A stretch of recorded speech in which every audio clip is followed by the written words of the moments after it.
Okay, so magandang araw sa inyong lahat. So this is the part 1 ng ating discussion for our subject, Gender and Society, which entitled Laws, Policies, and Programs for Philippine Women. Okay, and disclaimer lang, hindi ako, nasa area ako na hindi okay yung environment ko. So, maingay siya. So, pagpasensyahan nyo na lang. Okay, so before I proceed, explain ko lang yung learning objectives. So, identify yung Philippine laws na nagpo-protect and empower women.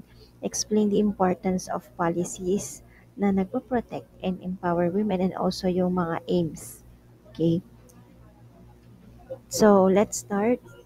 So first in the list, we have the Republic Act 9262, or Anti-Violence Against Women and Their Children Act.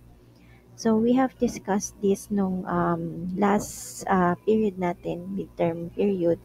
I-discuss ko lang to. So itong topic natin is broadly mas comprehensive yung discussion about Philippine laws.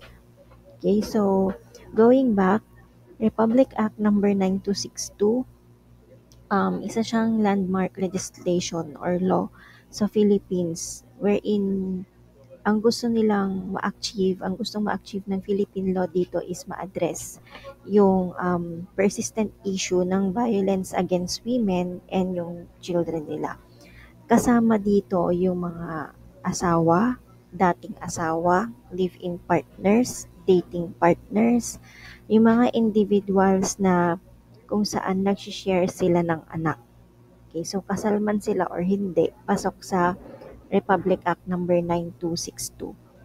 Okay, so itong law na ito, iba't ibang forms ng violence ang covered, wherein nagpo-provide din siya ng protective measures para sa mga victims, and merong kaukulang penalty sa mga offenders or lalabag sa batas na to.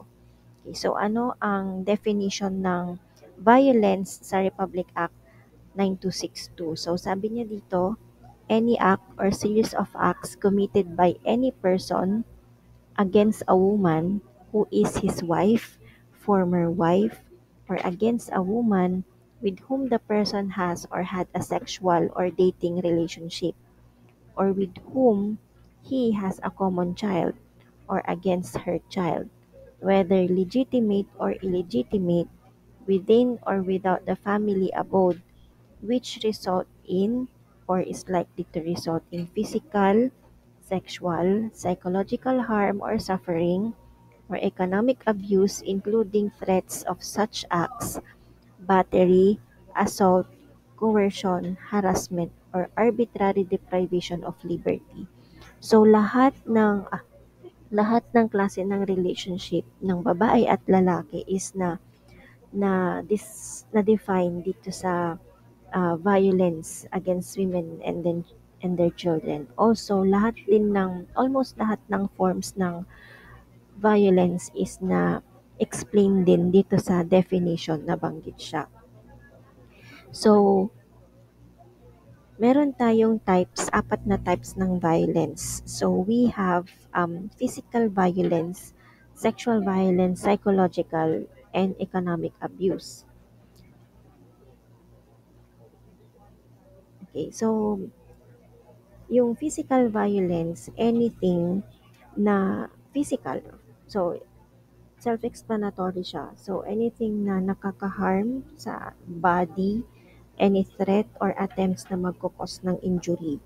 Sa sexual violence naman, syempre, rape, sexual harassment, acts of lasciviousness. So, ano yung lasciviousness? So, lasciviousness is yung strong desire for sexual activity.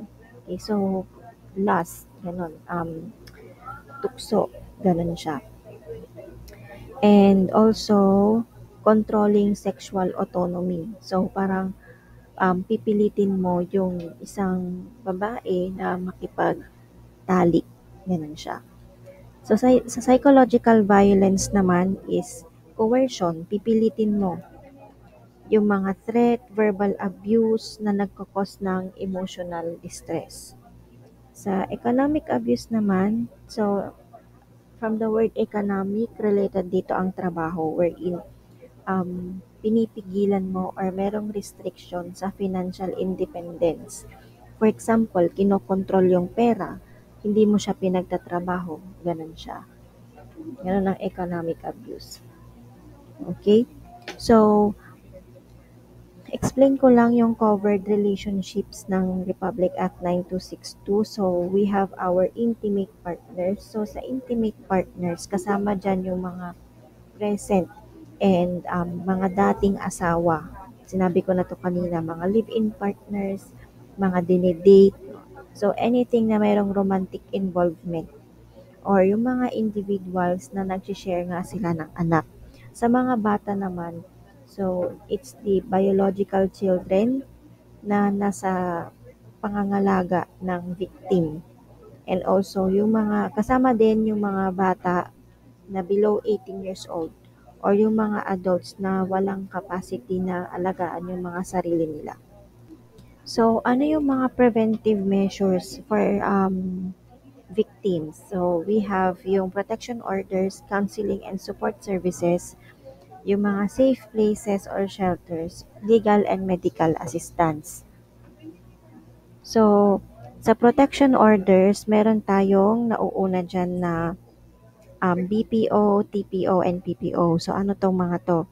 So, ang mga protection orders na to is ini-issue siya ng court para mapigilan yung abuser na saktan yung victim or yung anak. So, yung isang example ng protection order is yung BPO or Barangay Protection Order. So, immediately pag nag-file ang victim ng protection order, immediately 15 days ang effectivity ng BPO. So, itong BPO na to is ini-issue ng barangay. So, next we have TPO or Temporary Protection Order wherein effective siya for 30 days na ini-issue ng korte. May hearing man or I mean without hearing and also without notification doon sa offender. Okay? So we have the permanent protection order. So wala itong duration unlike doon sa dalawa na 15 and 30 days. Si permanent is walang specific na gaano katagal ang effectivity niya and ini-issue siya ng court pagkatapos ng hearing. So, effective siya until ma-revoke siya or i-cancel na siya ng korte. So, we have the counseling and support services. So, sa counseling and support services naman, merong access from the government agencies and also NGOs or non-government organizations. So, included dito yung mga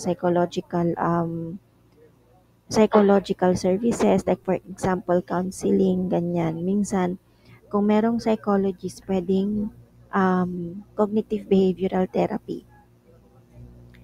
So, next we have the shelters or safe places. So, dito naman, merong yung mga victims is merong refuge in safe places or shelters na provided ng DSWD or Department of Social Welfare and Development and any accredited organizations.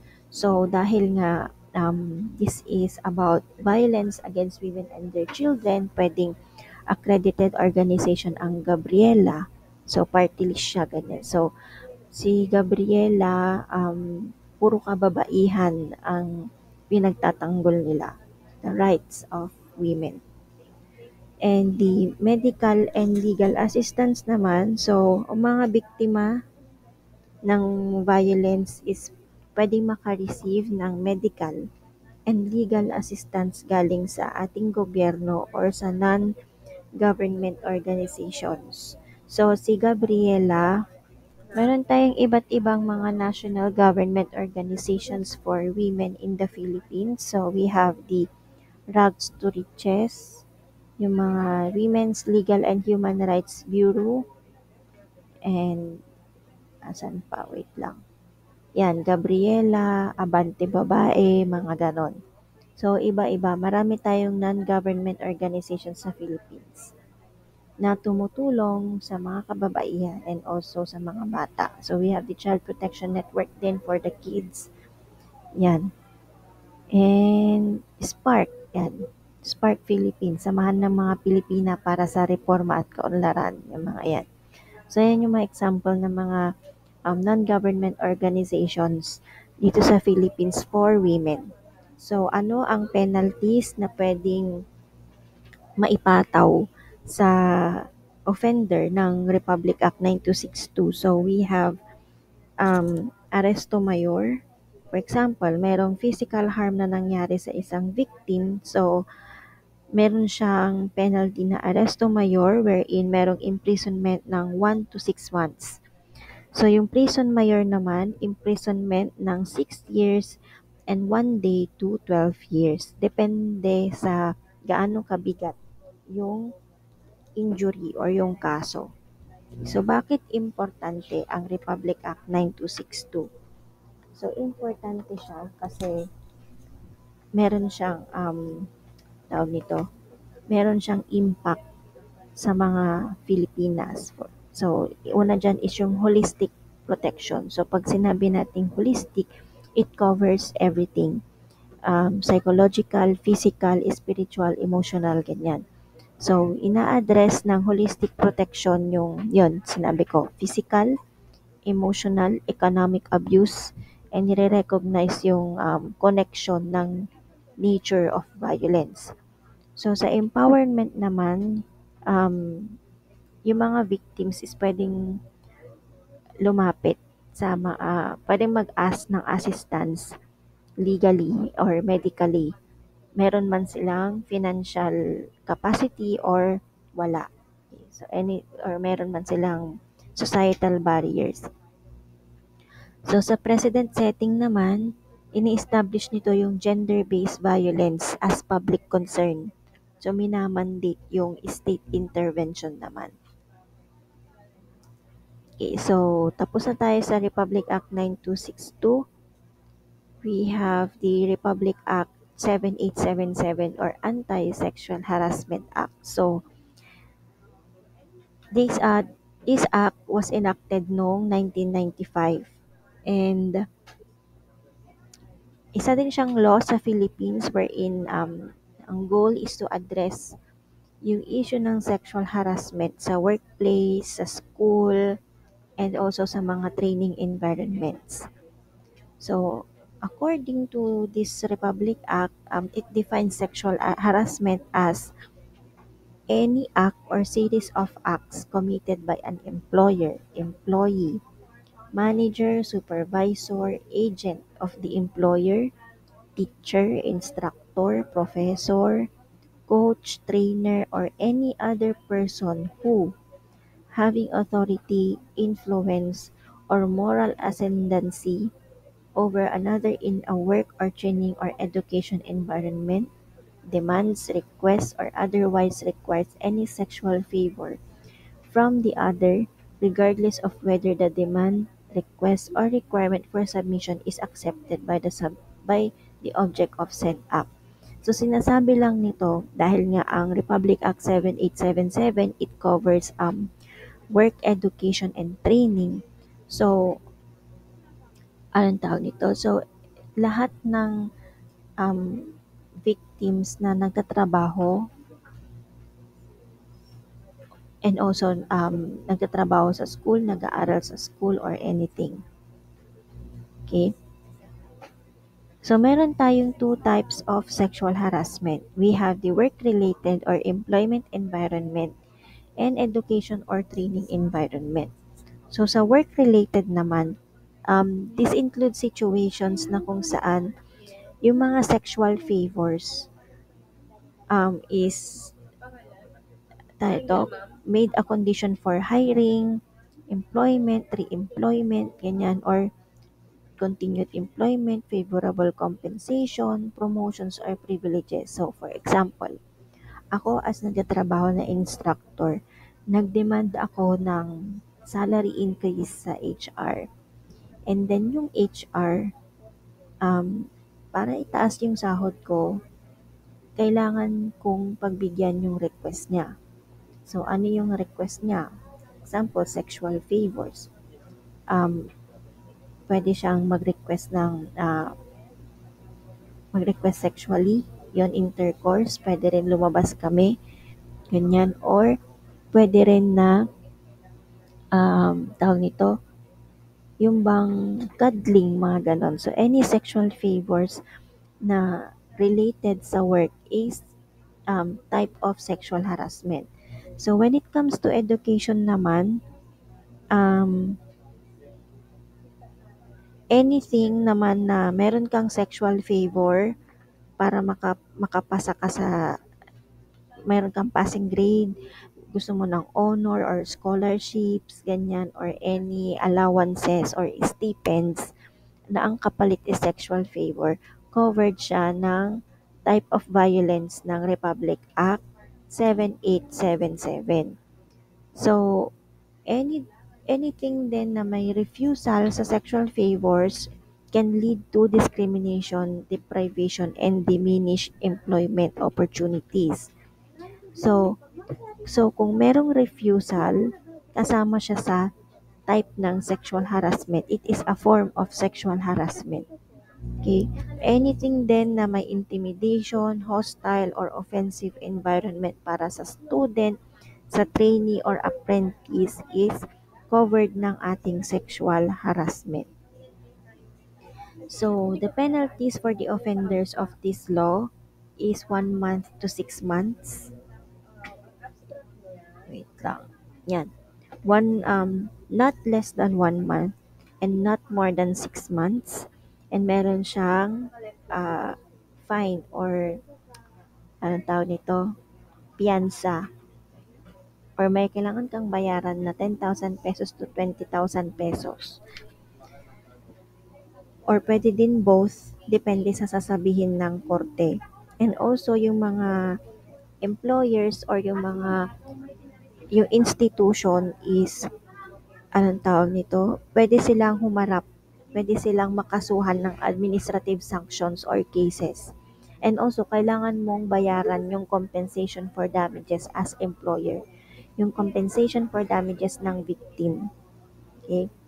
So, bakit mahalaga ang law na to? Kasi we have the deterrence, victim protection, and gender equality. So, sa deterrence, ini-establish yung legal consequences ng mga perpetrators. So, sino ulit yung perpetrators? Sila yung gumagawa ng kasalanan or sila yung offender. So, RA 7877 also promotes safer environments. So, this law also has victim protection wherein mandatory na dapat merong institutional support mechanisms for reporting and redress ng mga violence or sexual harassment. So, itong sexual harassment is hindi lang nako-covered ang mga babae. It is also covered for men. Applicable din sila para sa mga lalaki.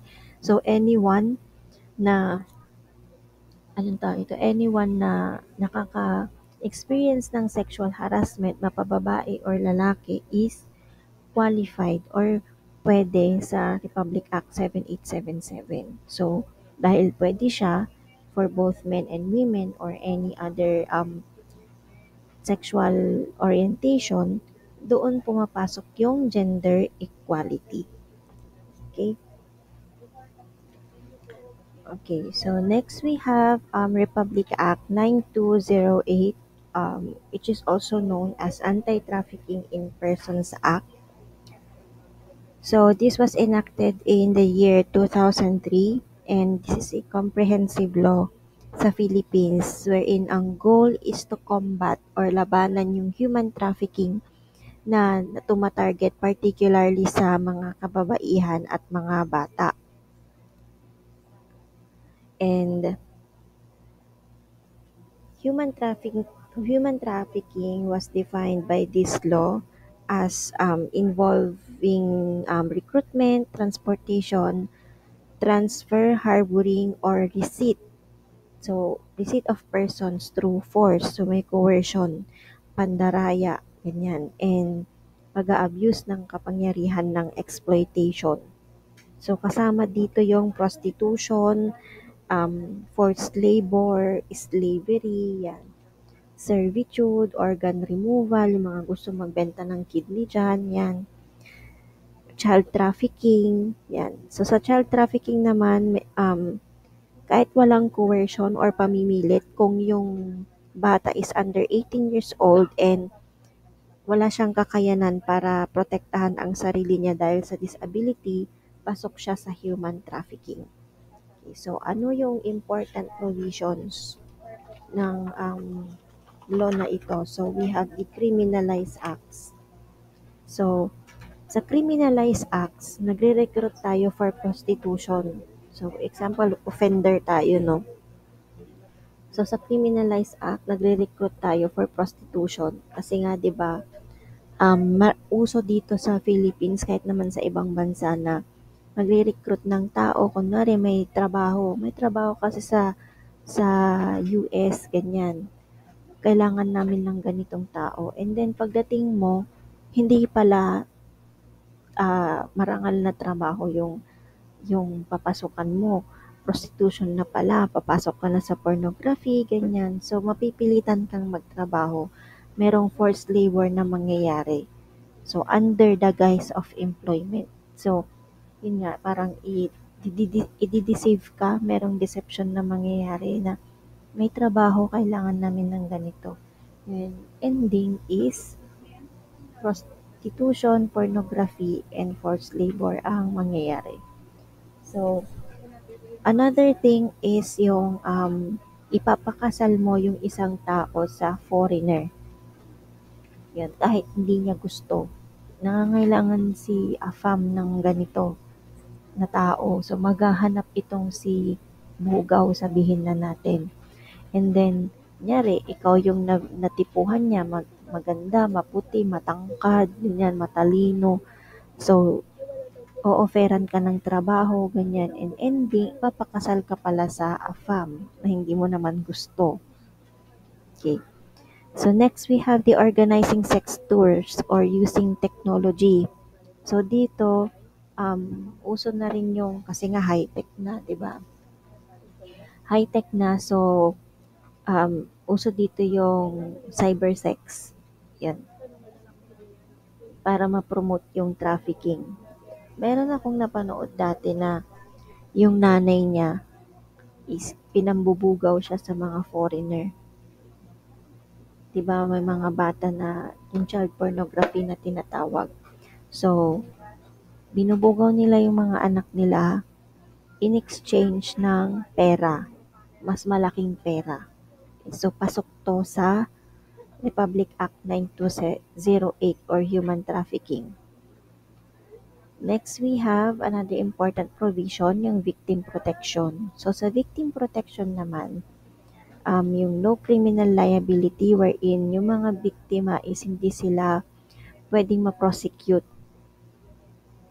for the crimes directly linked to trafficking. For example, pupunta ka ng ibang bansa kasi nga may trabaho. So, nag-submit ka ngayon ng fake documents. So, yung victim is hindi siya makukulong, hindi siya makakasuhan using fake documents. Okay, so yung mga support services na meron tayo, we have the shelter, legal aid, medical and psychological care. So sa institutional mechanisms naman, we have what we call AYACAT or Interagency Council Against Trafficking. So ano ito, parang team, ganyan. Wherein ito yung nagmo-monitor ng implementation ng 92 Republic Act 9208 and it is chaired by DOJ or Department of Justice. So, involved din dito ang DSWD, DFA, DOLE, and non-government organizations. So, itong Republic Act 9208 is merong mandated collaboration ng government agencies and NGOs to make sure na yung mga biktima is merong rehabilitation and reintegration. So what are the penalties for the offenders? So we have minimum of 12 years and a fine of not less than 2 million pesos. Okay, so 2 million pesos pataas ang tawag nito ang fine or piyansa. Depende pa yan sa bigat. Okay, so kapag qualified trafficking naman, yung qualified trafficking kasi mas mabigat siya. Wherein yung human trafficking nag involve na siya sa meron na siyang sindikato, parang ganun. So, mas mataas yung penalty nila. Mas mataas din yung life imprisonment and hindi bababa ng 5 million pesos ang penalty or ang fine or piyansa. So, bakit mahalaga ang Republic Act 9208? Kasi merong human rights focus. So, prina-prioritize yung dignidad at recovery ng biktima. And meron ding regional leadership wherein kasi ang Philippines, siya yung kauna-unahang bansa sa Asia na nag-adapt ng anti-trafficking laws. And also merong holistic approach. So, pinagsasama-sama dyan yung prevention, prosecution, and support doon sa biktima. Next, we have the Republic Act 8353 or the Anti-Rape Law of 1997. So, sinasabi lang nito na ang rape as a crime against persons and expands its scope to protect. Okay, so yun yung aim niya, to protect victims more comprehensively. So, ina-address ng law na to yung mga inadequacies ng previous definition ng rape and mag-provide ng mas stronger na protection sa victims. So, ano nga ba yung old definition ng rape? So, yung old definition ng rape is dati, yung rape kasi nakikita siya as crime against a woman's chastity and virginity. Chastity means hindi makikipag-sex bago magpakasal. Okay. So, yun yung old definition niya. Yung rape is nakikita siya as crime sa mga against a woman's chastity and virginity. So, kapag ayaw ng babae na makipag-sex before your marriage, pero pinilit mo siya, it is considered as rape. Okay?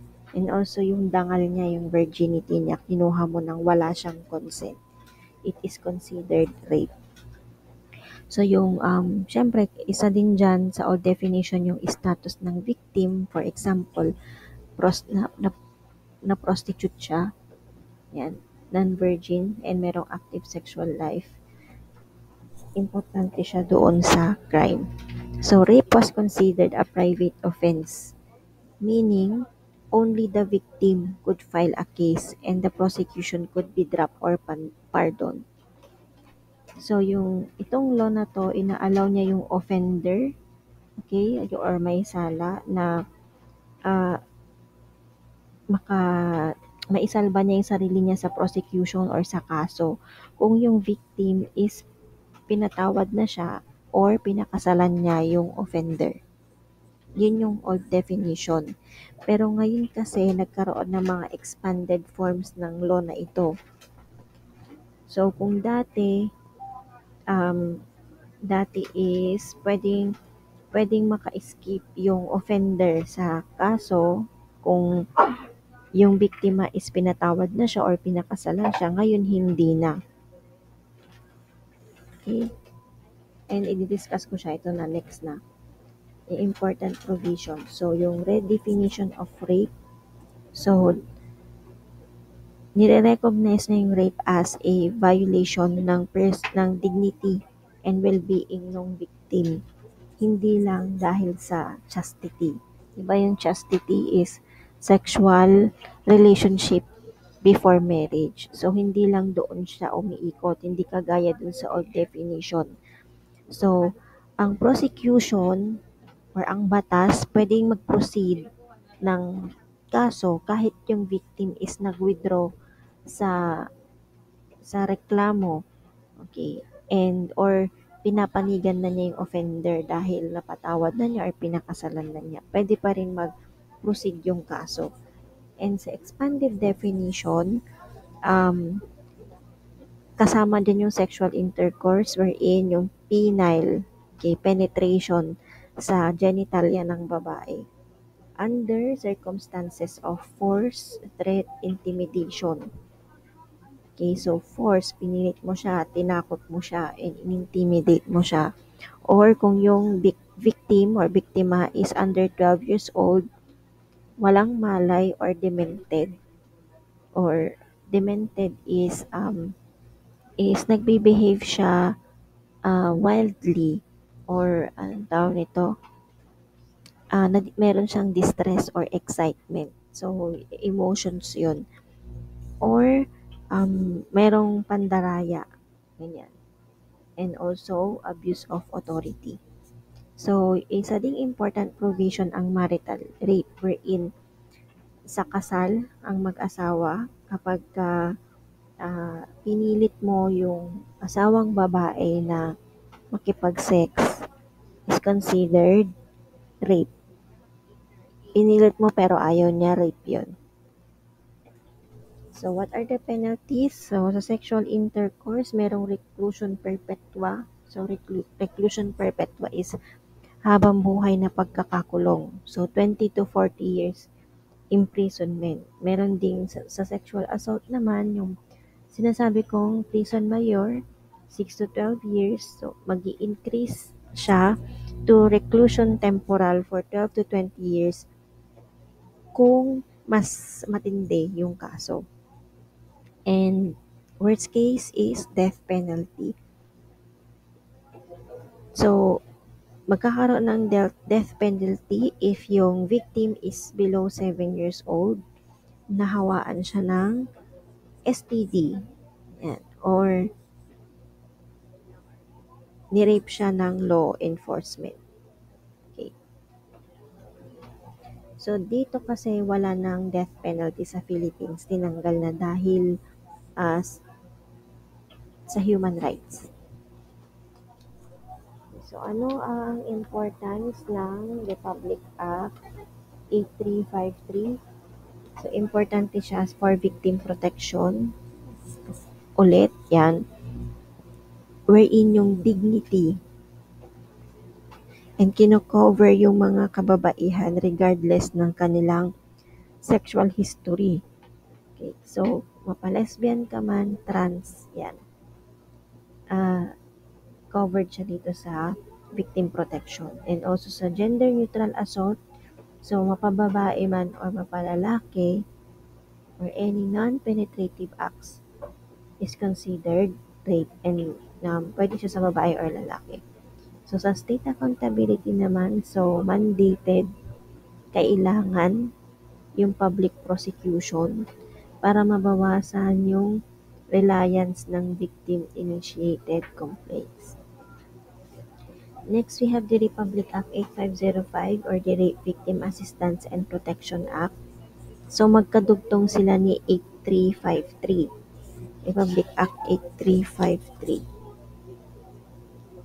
Tama. Okay, so, this is an act na in-establish noong 1998.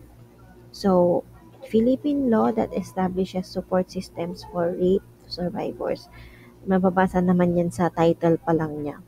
So, important provisions ng law na ito is to establish rape crisis centers. Okay, so, ang Philippine law is obligado na magtayo ng rape crisis center sa every province and city in the Philippines. So, itong mga center na to is dinisenyo siya na mag-provide sa mga victims ng mga iba't ibang services like for example, psychological counseling for emotional support and guidance para makapag-cope yung victim sa trauma of rape. We have the medical and health services wherein mag-o-offer ang ating government ng medical examinations, treatment for the injuries na receive ng victim, and also access to healthcare professionals. So next we have the legal assistance wherein yung vic ipo-provide sa victims yung free legal assistance para matulungan silang um, ma-navigate yung legal system and makuha nila yung justice na deserve nila. And also, we have the investigation support wherein ina-assist yung mga victims sa investigation process to make sure na yung mga kaso nila is nahahawakan effectively or merong smooth transition doon sa kaso. And also we have privacy and safety wherein pinoprotect yung privacy and safety ng mga victims sa buong investigation and legal proceedings. And syempre, family support, ang ating government nagbibigay ng support services sa mga pamilya ng mga victims of rape. And also training programs, nagkakandak tayo ng training programs sa mga law enforcement officers, sa mga prosecutors, sa mga lawyers, and other professionals kung paano i-handle yung rape cases sensitively and effectively. Ang rape kasi, it is very sensitive and controversial. So, kailangan pairalin natin ang confidentiality. Okay? Confidentiality, anonymity, anything na hindi ma-expose yung identity ng isang tao. Okay, so sa penalties naman and importance ng law na ito, it is just the same with Republic Act 8353. Okay, so that ends our discussion for the part 1 ng ating topic na laws, policies, and programs for Philippine women. So, isusunod ko na lang yung part 2. So, thank you very much for listening and take care.